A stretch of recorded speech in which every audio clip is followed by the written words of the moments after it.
I want to show you guys this explosive stamina based conditioner that we've been repeating that I think is super valuable for combat athletes, especially like my boys there in wrestling. But they will be beneficial to any athlete and anybody uh, into fitness.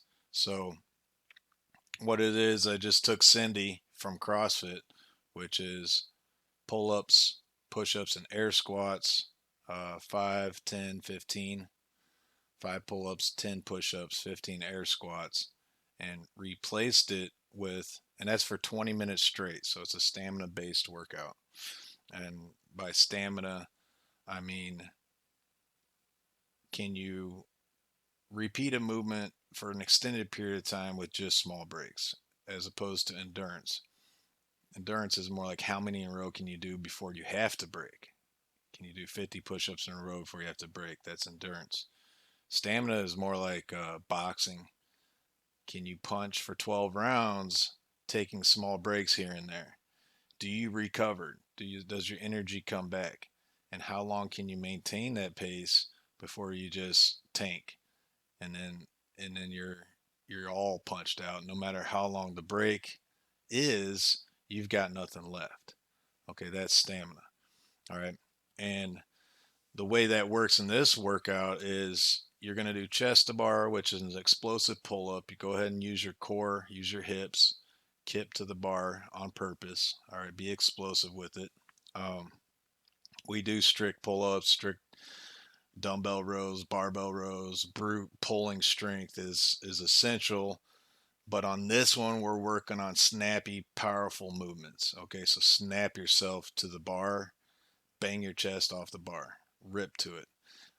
And what you'll if you haven't done this before, you'll be surprised. Your biceps and lats will probably still be sore. You're still developing the pulling muscles and the pulling mechanisms of your upper body. So don't. I know there's a lot of haters out there when it comes to the kip, but don't dog it till you try it. Just rip on it, and it's the same rip you would do in combat sports. When I lateral drop somebody or do a snap down or do an arm drag, I'm using my hips. Okay, you swing a racket, you're using your hips. So it's the same thing. You just don't. It looks confusing because your feet aren't in contact with the ground, uh, but it has tremendous value. So go ahead and do the kip on this one.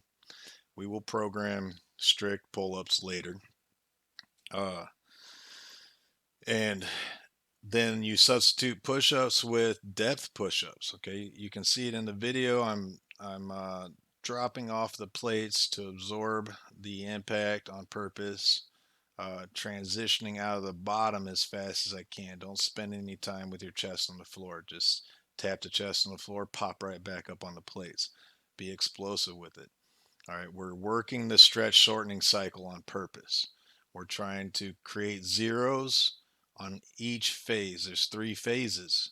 All right, down, and the transition from down to up is another phase, amortization phase, and then the up. Okay, concentric, amortization, eccentric, or the other way around, depending on what you're doing.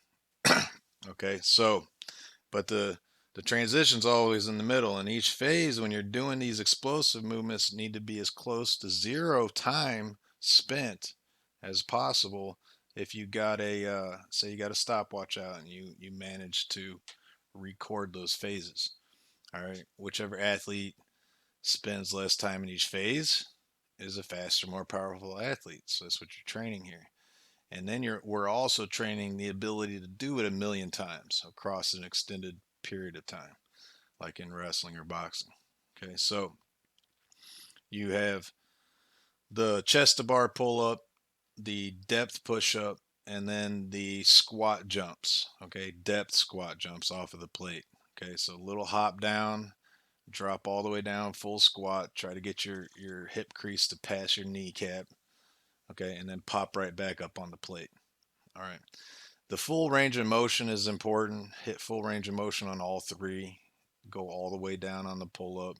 Bounce your chest off the floor on the push up, and get as low as you can on that squat. depending on if you have any knee problems or anything like that.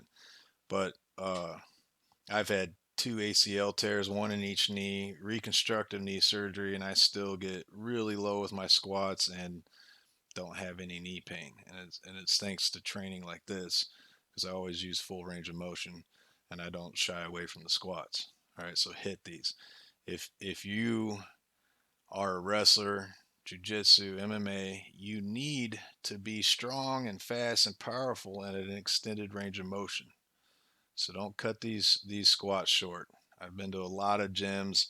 I've seen a lot of shallow squatting, and then they get in a fight or you get in a wrestling match, and all of a sudden you're in a deep knee bend. You're in a deep hip flexion that you haven't trained, that you haven't conditioned.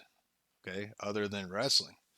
All right, so get more powerful in these positions. It'll transfer to your sport, make you a more powerful athlete, more deadly in any position you find yourself in. Okay, so this one, to recap, is intentionally training explosive stamina. All right, can you be explosive throughout your whole match? All right, it's not training one max set, like how many push-ups in a row can you do, how many squats in a row can you do.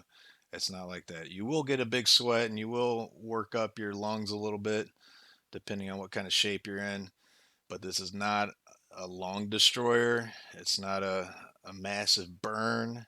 It's stamina. You'll find yourself towards the end, this is 15-minute AMRAP. You'll find yourself towards the end, if you're going hard, that the last 5 minutes you're breaking up these small sets. You can't do 6 pull-ups in a row anymore. Your stamina is gone.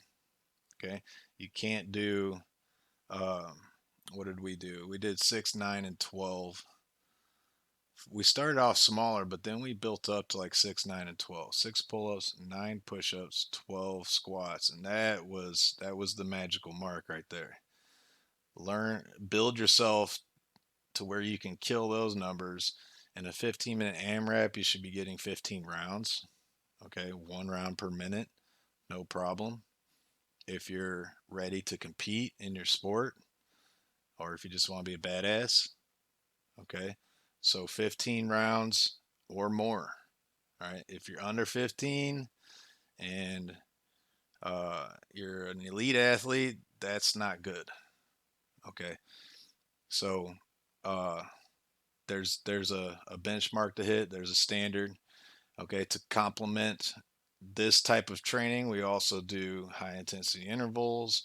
We do long, more endurance, larger set AMRAPs. Where you're doing 20 push-ups in a row, 20 air squats in a row, bigger sets, and they're not explosive. So your training needs to be balanced. Try mixing this one in there to work on that explosive stamina.